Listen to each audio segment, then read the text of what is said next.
Hey folks, it's 100 degrees outside, so we're back in the kitchen. Too hot to do anything outdoors. Got a little bit of humidity. So stick around with us. We'll show you what we're doing in the kitchen today.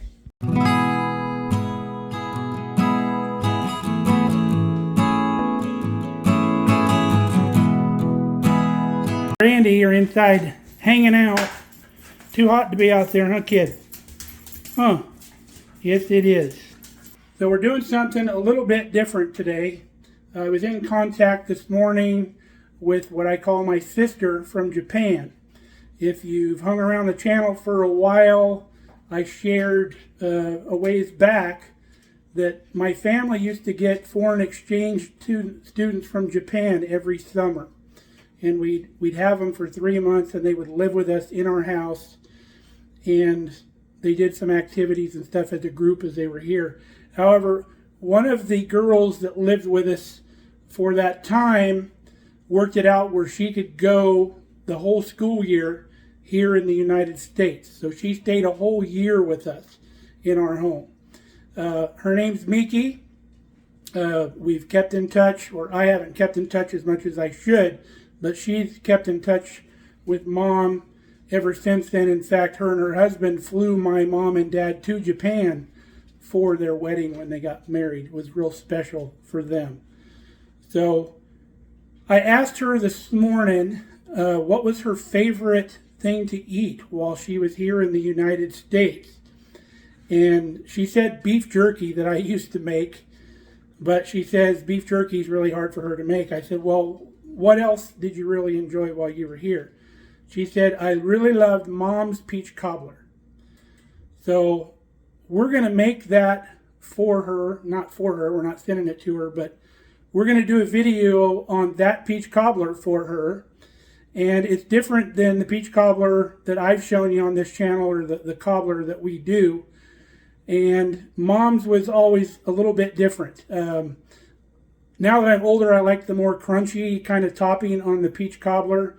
But Mom's, even though it had a crust on top, was ooey gooey in the middle, kind of a white kind of, I don't want to say it's a cream, but it's kind of a gooey filling once it's cooked. Kind of a wet biscuit or something, as you might imagine, along with all the other sugar and all the other ingredients. But you'll have to see it when we get it done to understand what I'm talking about. But we're going to make Mom's version of peach cobbler tonight. So let's get with it. To start out, I'm heating the oven to 375 degrees. I put 2 cubes of butter in our 9x13 dish, and we're going to throw that into the oven as it preheats, because those 2 cubes need to be melted. Now the next step is to bring together all of our other ingredients except the peaches. So super easy, super to remember. 2 cups sugar, 2 cups Bisquick, 2 cups milk. So 2, 2, and 2. Kind of similar to our rice pudding recipes. Very easy to remember. Now you can use any baking mix really. You don't have to use Bisquick, but Mom always did. Now if you don't have Bisquick, you can Google the recipe for Bisquick and make your own, actually, if it's unavailable in your area. Or like I said, use any other baking mix. So I'm going to stir the dry ingredients together, and then I'll incorporate the wet ingredients, and then we'll show you what we're going to do next. We have our dry ingredients mixed together. We put in our milk and mix that. It's going to be a little lumpy, but that is okay.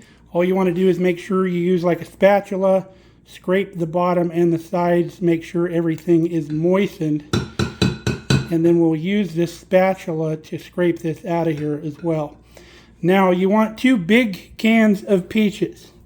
These are not your standard size cans. This is the size bigger. This is the 29-ounce can.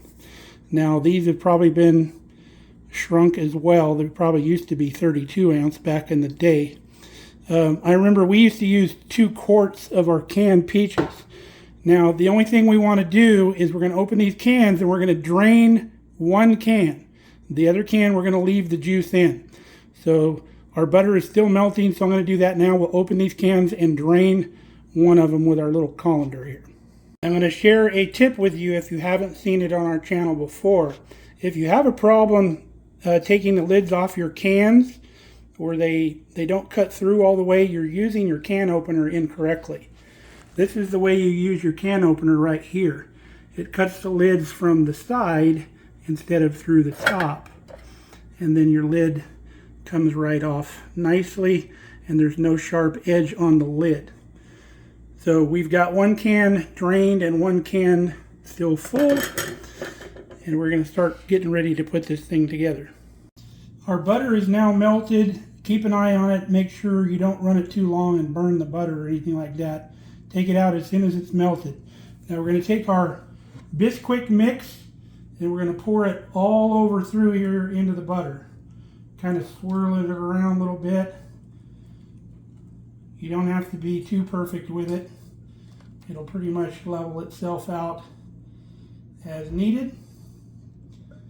So now that we have that mix in there, we're going to dump in our peaches. I'm going to start with our can that's not drained first. And we're just going to kind of dump them into the pan all around. Now some people, if you don't like a lot of peaches, you could probably get by with that many peaches. But most people like to load up on the peaches. So kind of dump these in where the last can didn't go. Make sure you've got them evenly spread around, about like that. Poke it all down into the liquid. Now that's going to go in the 375 degree oven for right about an hour. And if for some reason it's not golden brown all the way across the top, leave it in for a little bit longer. We want a nice golden brown all the way. All right, cobbler's in the oven. Do yourself a favor, folks. Clean your dishes as you go. You'll be a lot happier. It's no fun having a sink full of dishes at the end of the night. Takes all the fun out of baking. Now this was Pops, my dad. That was his favorite cobbler. That's why Mom made it all the time. And that's probably why Miki grew to like it, because she probably ate quite a bit of it when she was here. Now Pop, he would keep a big spoon in that cobbler, and just about every time he walked through the kitchen, he'd take a big old scoop of that cobbler and eat it down real quick. So it's okay if you're family and you see something like that, but if you're company and you come over and see a spoon in the cobbler with a bunch of bites out of it, might freak you out a little bit, but we were never bothered by it. The cobbler was ready in 55 minutes instead of 60. We checked on it. See that? There's that ooey gooey stuff I was telling you about. Now that will solidify as this cools off. It'll almost be like a custard consistency almost, even though there's no eggs in this recipe. So I'm not going to tear into this right now, but stick around because we're actually going to a softball state tournament to watch my cousin's daughter play in the state finals. Really exciting. We're going to be getting back about midnight, so I may have some tonight, but I may wait till the morning. So stick around and we'll dig into this thing. So as promised, it's straight at midnight. We just got back home. We're going to have a little midnight snack. Got our peach cobbler out here in our bowl.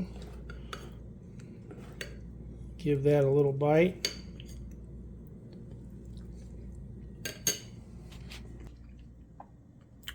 Just like I remember.